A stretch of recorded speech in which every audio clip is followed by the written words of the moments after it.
Ooh. Hello. So, I wanted to come on here. I was thinking through different topics that would be useful to talk about. And I wanted to talk about some thought processes and things that people do really, really frequently when it comes to weight loss, that really have to be dealt with in your process of weight loss in order for the weight loss to be sustainable and the weight loss to be forever. So, one of the really common ways that we really get derailed with our weight loss is self-sabotage. So what does that mean? You've probably heard that term before, maybe not so much in regards to weight loss, but what is self-sabotaging when it comes to weight loss? What does it look like and what do we do about it? So basically, it's destroying your own ability to achieve weight loss by working towards your goal and then kind of retracting from that work that you've done. So you're kind of doing it to yourself. It's self sabotage, right? But why do we do that? And you can see this pattern in your life in a variety of areas. You probably are, if you're dealing with this when it comes to weight loss, it's super likely that you may be dealing with this in other scenarios in your life, but it comes from a lot of reasons. So it can come from a lack of self-esteem. It could come from a lack of self-confidence, self-worth, self-belief. If you deal a lot with negative thoughts in general, so if you have a lot of negative thoughts about yourself in all areas of life, this is an area in which it manifests. Not handling your emotions very well. So if you don't deal with stress well or don't deal with your own emotions well, it can manifest this way. Fearing failure, so not wanting to try to do something because you're afraid that you may fail at it. That's a way in which we can self-sabotage. And there's more reasons why we do it, and it's very, very common, and probably people do it to a different degree, sometimes smaller than others. Some people might really, really, really struggle with this, but it is important to acknowledge this and figure out if this is something that you're struggling with, because it can really hinder your progress in the long run. A lot of times, there's a lot of reasons that this comes up. So sometimes we sort of underestimate the challenge that's ahead of us and we overestimate our own willpower for how we're going to handle different things. Sometimes we sort of believe that today is going to be different than yesterday. So whatever struggle we had yesterday, today's just going to magically be better. And so those are all ways in which that self-sabotage can manifest. So what do we do with this? If you are, listening to this and you're like, yeah, I do this all the time. If you are very much identifying with this, and not only with weight loss, but with other parts of your life, how do you deal with this? How do you stop destroying your own ability to achieve weight loss and start making progress? And I'll tell you, it's going to be a slow process. There's no quick way to really deal with these things. But we'll walk through some of the steps to deal with it.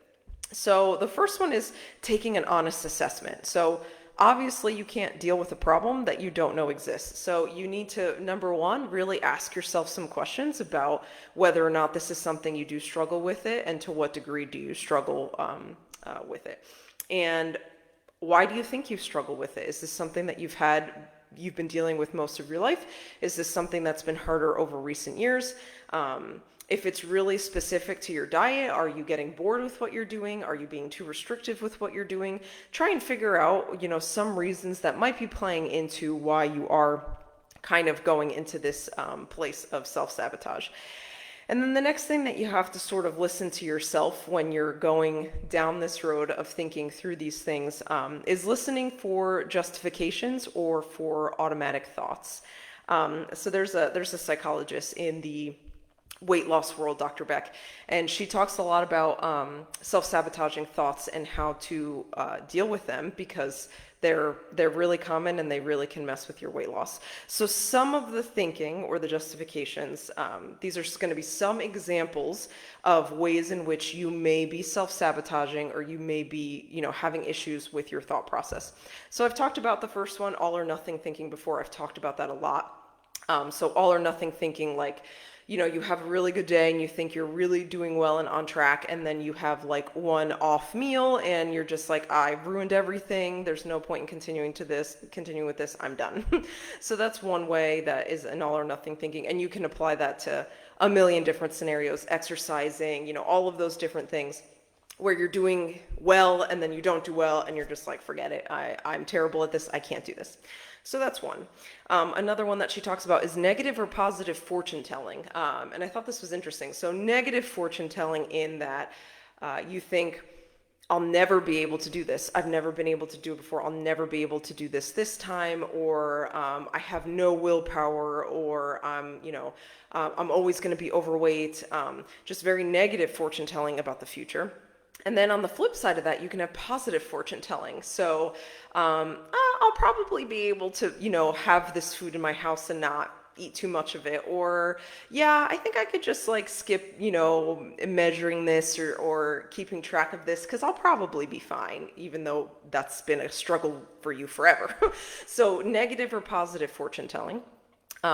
Another one is mind reading. So this has more to do with other people. So you go into a situation and you're thinking about what the other person might be thinking about you. So say you're going to an event and you're trying to avoid desserts and you're trying to avoid alcohol.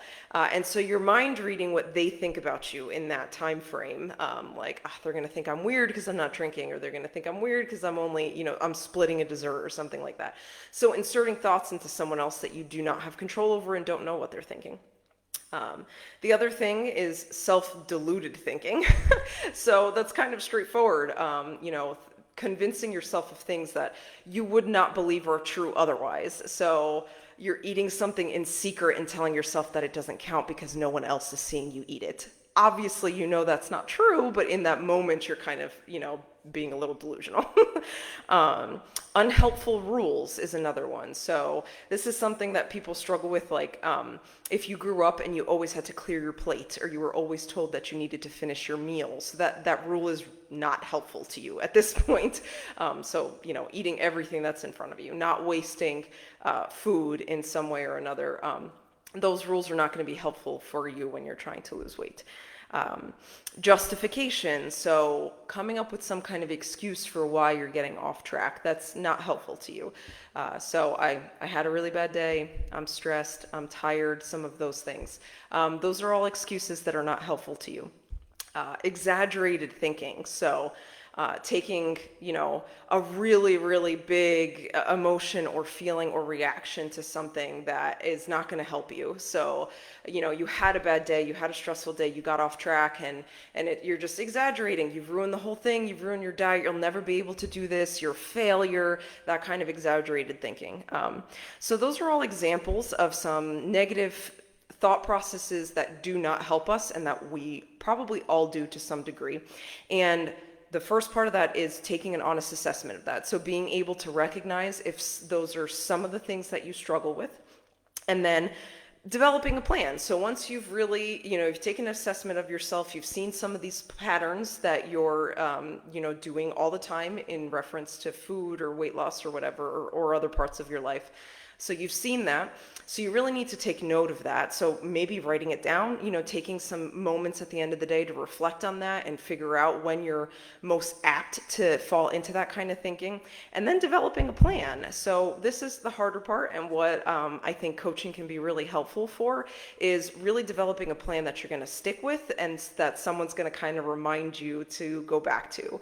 It takes a very long time to break thought patterns. It takes a long time to develop a new habit. And it's like a muscle that you have to strengthen. And as you do more and more of it, it gets easier and easier and easier.